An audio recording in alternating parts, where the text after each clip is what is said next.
Today's program is part of a special series brought to you by St. Agnes Medical Center and Every Neighborhood Partnership, with funding provided by ACEs Aware. Together, we are working to raise awareness about the effects of adverse childhood experiences in hopes of building a healthier community and a brighter future for our children. Dr. B explains the importance of acknowledging our stressors of the past in order to thrive in the present. Plus, she shares practical tips for coping through challenging times and building greater resiliency so you and your family can enjoy healthier and more fulfilling life. Hi, you're listening to Delusional Optimism with Dr. B, where we explore human resiliency and learn how people thrive even after adversity. We break down the complexities of the human brain so concepts are simple and relatable. It's fun and empowering to understand how your earliest experiences influence your relationships today. What makes you tick? Dr. B is a speaker, trainer, and consultant who understands emotions and human development from the inside out. Let's dive into today's episode. Here's Dr. B. In today's episode, we're going to be talking about ACEs, adverse childhood experiences, and putting pain on pause. If you're interested in furthering this conversation, please email me at contact@drbconnections.com. Or if you just want to know more about me, go to my website at www.drbconnections.com. Now let's get started. ACEs, adverse childhood experiences, putting pain on pause. All right, so this episode is really about trauma and the body. We know that the body holds trauma from early childhood experiences, even later childhood experiences. We know what ACEs are. I'm going to repeat them, so if you just get some reinforcement. ACEs are adverse childhood experiences such as physical abuse, emotional abuse, sexual abuse, physical and or emotional neglect, and other family dysfunction like mental health, mental illness in the family, addiction in the family, somebody being imprisoned in the family, divorce or abandonment of a child, things like that. So I want to do a shout out first for the book, The Body Keeps Score by Bessel van der Kolk. He's an amazing trauma researcher. He's spent his career and life studying trauma and helping people to heal. So he's a great resource, and this book is very timely as we begin to try to implement strategies to treat people with adverse childhood experiences and help them heal.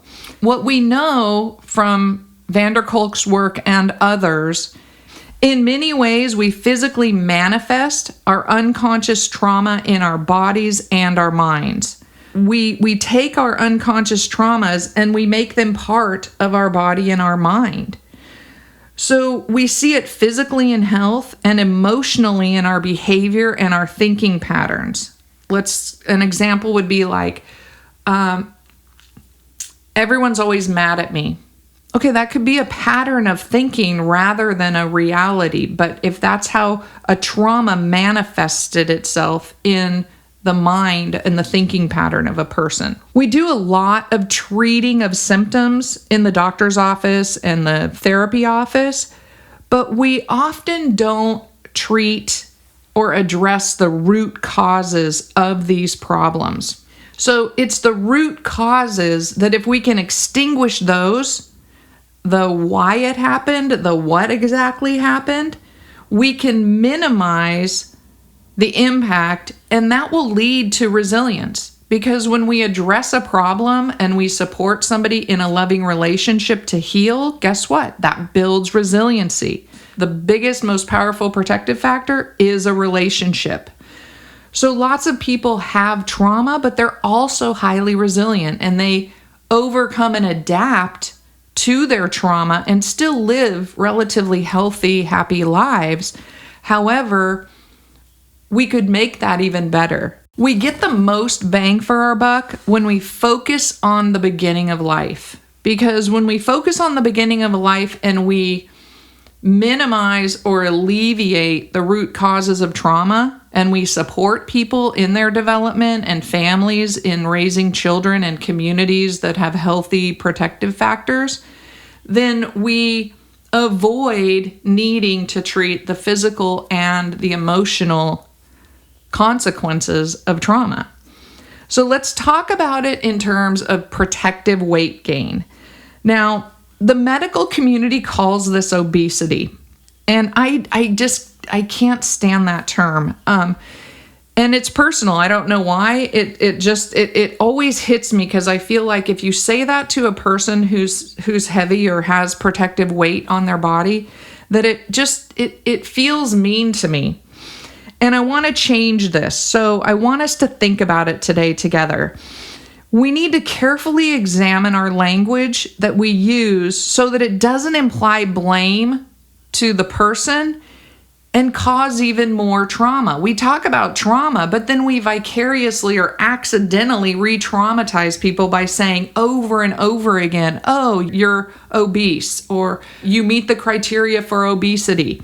These are things that are painful for people. All right, let me explain. If a child experiences sexual abuse, he or she often unconsciously figures out that adding protective weight to her body lessens the attention to her sexually.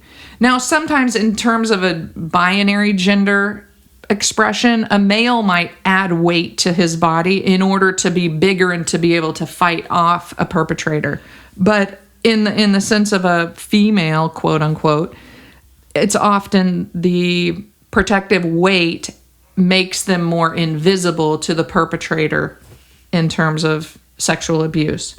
So when we meet a person in a doctor's office who meets the criteria for excessive weight, aka obesity, we need to ask, why does this person need this weight?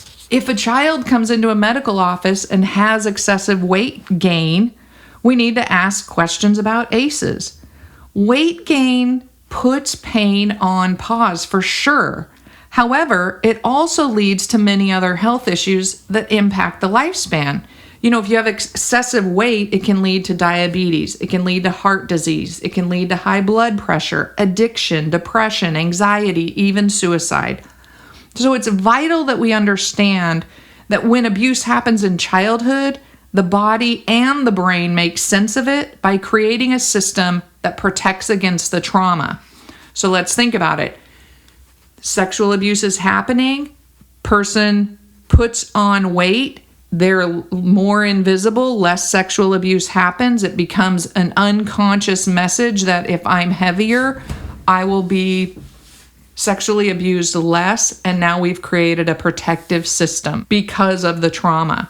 So in an attempt to put pain on pause, we organically and naturally wire into our brain a way to protect ourselves from that harm, the abuse. The human brain really is brilliant at protecting us and keeping us safe, but it's not an effective way to live a long and healthy life, physically or mentally.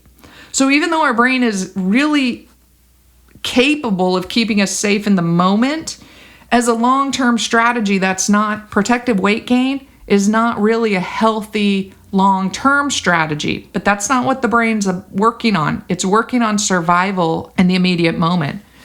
We have tons of research that point to trauma as the most urgent public health issue. And that actually calculates into financial gains from healthcare costs. I'm not going to go into that right now, but it's really important to recognize that when we treat people's health, we're actually saving money in the long run as well. So many of these problems lead to all kinds of societal problems as well, or matters that we have to attend to, like employment issues, education issues, crime, relationships, domestic and family abuse, alcoholism, drug addiction, and so on. When these traumas aren't acknowledged, then the body has to make sense of it, just like weight gain. So if a trauma impacts somebody and takes them down the path of depression, maybe their way of managing that depression is through substance misuse. All right? Because substance misuse or drinking or using a particular substance is self-medicating. It makes us feel better. It makes us be able to avoid the pain. And then we get into the addictive cycle. So we're not going to go off onto the track of addiction because I already did an episode on addiction, but this one's on protective weight gain. So if added weight, I call it protective weight, allows someone to be unseen and thus unabused, that's better, right? Well, yes, but we start the cascading effects that come with a narrative of not being seen as a worthy person. Because when you're unseen, what happens? Then you also get the messaging that you don't matter. And when you get the messaging that you don't matter, that can also lead to depression or anxiety or substance misuse. All sorts of things, potentially even suicide. So you can see how there's this, nothing happens in a vacuum around trauma. Putting pain on pause means making sense out of something that doesn't make sense. So it's like forcing a square peg into a round hole. You're going to cause damage to the hole if you put a square peg in a round space. So trying to make sense out of child abuse is precisely the same thing.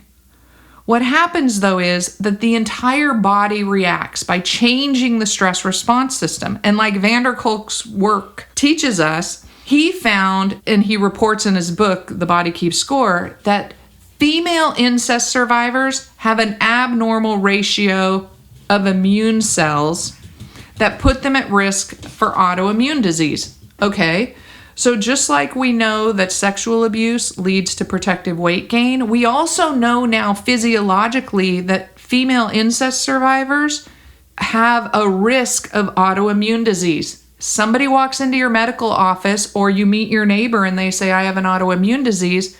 What do we want to know? I wonder if there's some trauma history here. Not in a judgmental sense, but in a loving, compassionate, concerned sense of how do we treat this person from an emotional place as well as a physical place?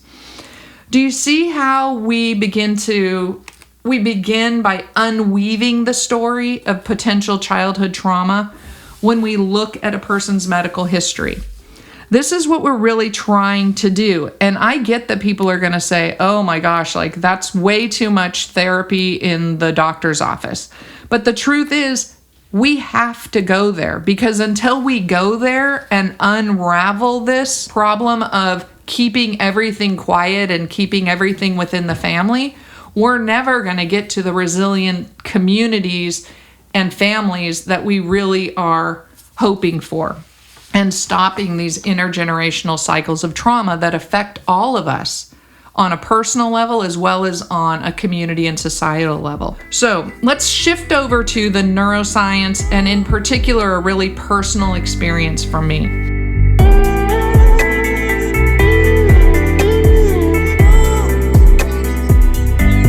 I want to stick to the example of protective weight gain and changing this language. I've always said it's really not okay to comment on a person's weight in either direction.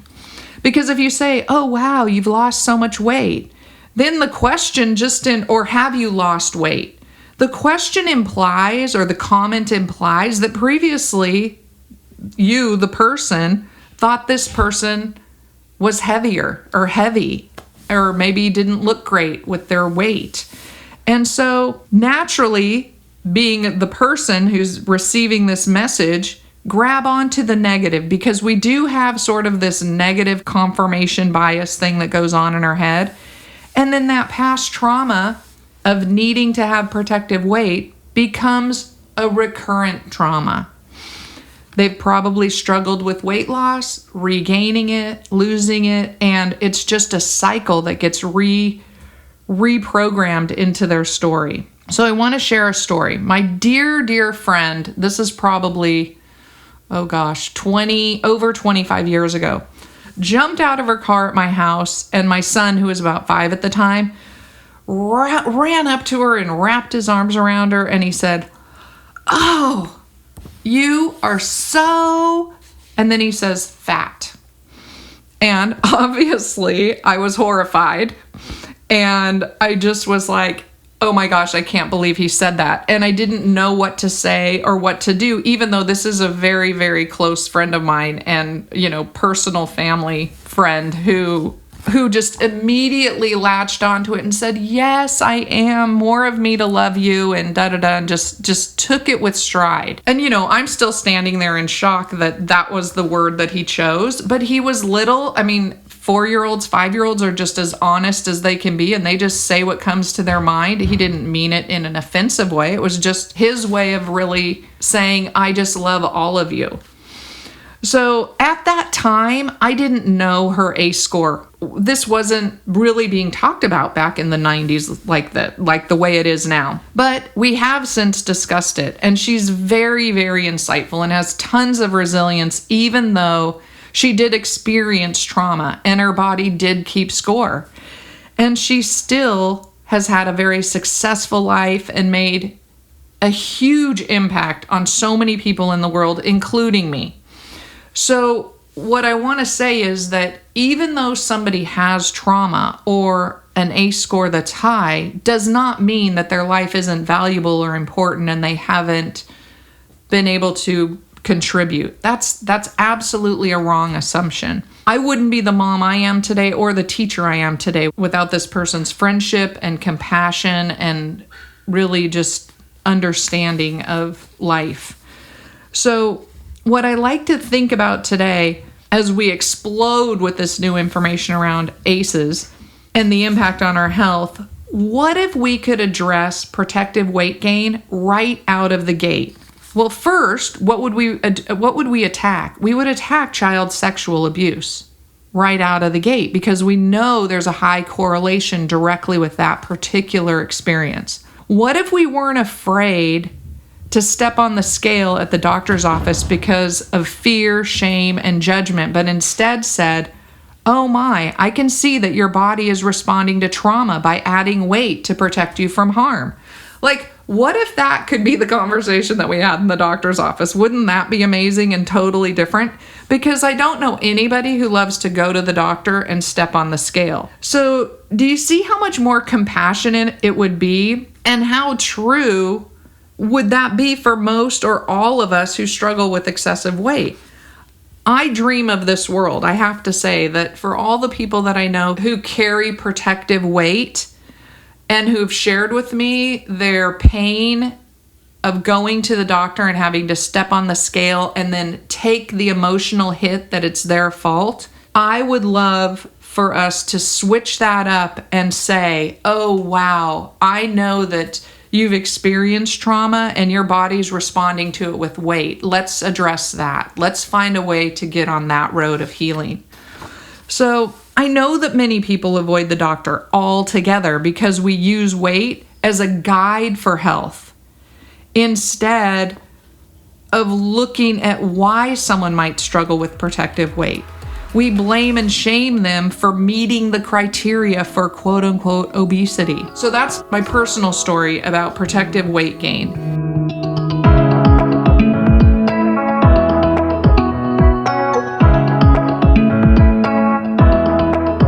Let's talk about it in the form of resilience and optimism. Let's really put pain on pause for good, not just temporarily, but for good. We know that trauma leads to health impairments. We have a screening tool that helps us in the medical community and privately understand how trauma affects the body and our health.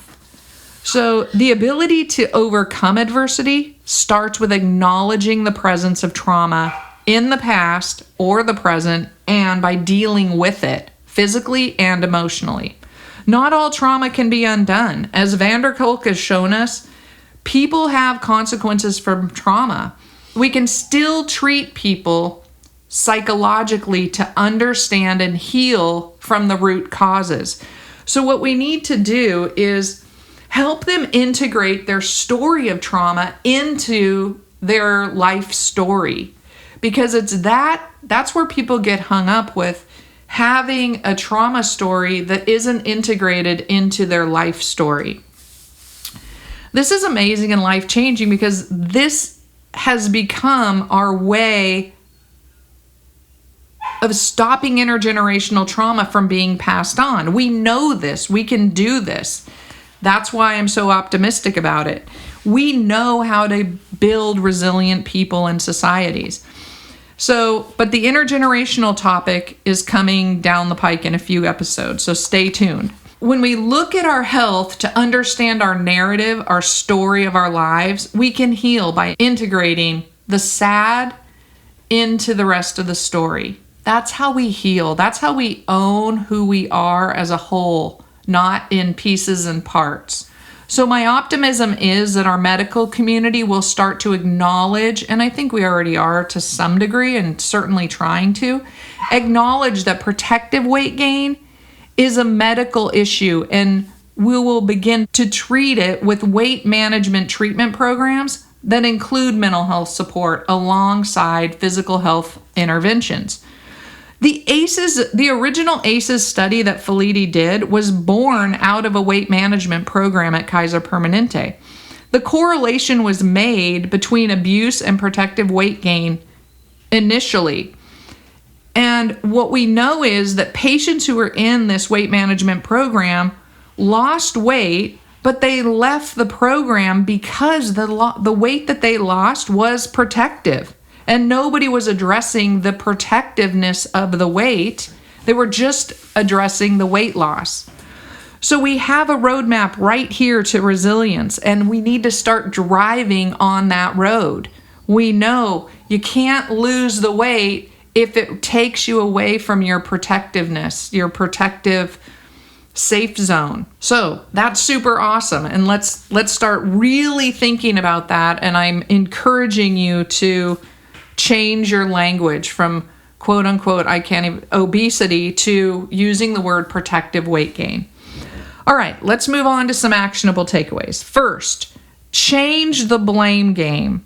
If someone's carrying excessive weight, don't judge them. Please, please don't judge them. They're doing enough of that to themselves.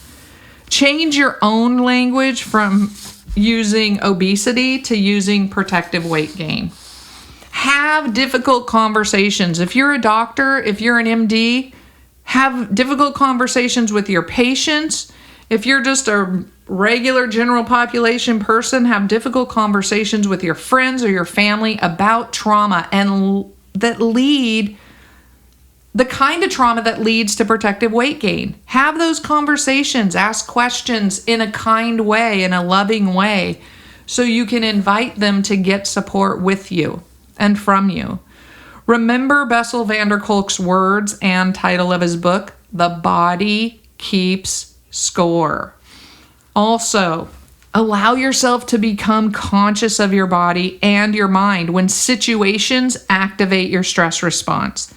This is the past running the show, and it's okay. Like, remember, your body's there to keep you alive and to, protect you and fuel survival. So it needs to respond quickly. But you can also stop and get your rational brain on board and say, wait a second, maybe that's the past running the show right now, and I need to jump into my now. Do some deep breathing, do some imagery around what's now and what's really happening versus what did happen in the past when you didn't have control or management of it. Always seek support. Also, advocate for yourself and find someone to advocate with you. I'm a huge fan of advocates. Yes, you are worthy of an advocate. We all are worthy of an advocate, even if you've never had one before. This is your homework, is go find somebody who will advocate for you and with you and teach you that you are worthy of advocating for.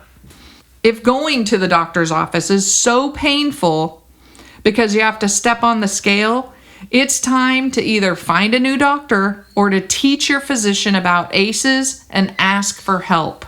Again, be an advocate. We all manifest our trauma in different ways. Sometimes it's visible, like in protective weight gain. Other times it's less noticeable, but it does reveal itself in depression, anxiety, overly active stress response, or other medical ailments like autoimmune disease, diabetes, heart disease, addiction, suicide. It shows up, folks. Always remember, that we first experience our autonomic response. So what does autonomic mean? It means our automatic response system. And we have to train our dragon to learn how to respond to our rational brain. It's okay that your body responds autonomically. I want you to learn that word. But what we need to do is also recognize that we can pull ourselves out of that survival instinct and into a more rational way of responding. That's healing, that's kind and compassionate to ourselves and our bodies and our minds. So I hope that makes sense to you. I love you, and go out and leave a life print. Thanks so much for listening to today's episode. I appreciate the opportunity to connect with you. If you're interested in booking a training, I'd love to hear from you. You can reach me at my website, Dr. B Connections. There's a big button that says, book a training with Dr. B. It's that easy. If this show has been beneficial for you, please share it with your friends and family. Spreading the word about the show helps us grow our audience and helps continue to change the world together. Again, thanks so much for listening to Delusional Optimism. Now, go leave a life print. Thank you for listening to this special episode of Delusional Optimism, brought to you by St. Agnes Medical Center and Every Neighborhood Partnership. We hope you're encouraged by Dr. B's message and find her tips helpful for managing life's stressors and building a more resilient self. For more episodes in this special series, please visit St. Agnes Medical Center's website at www.samc.com. This episode is produced and published by the editing team at Truthwork Media. Truthwork Media is a full-fledged podcasting and social media agency located in South Bend, Indiana, with clients all around the world. For more information, visit them at truthworkmedia.com.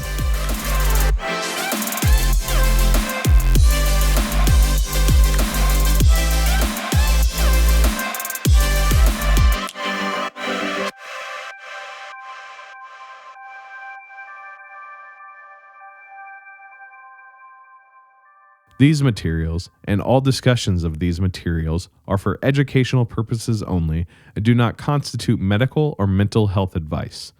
The presenter is not a licensed mental health or medical service provider. If you need medical or mental health care or advice, you should contact your doctor or therapist, or you can contact your insurance company for a referral. This show and all of its contents are copyright 2020 Dr. B Leave a Life Print. Reproduction or use requires written consent of Dr. Kristen Beasley.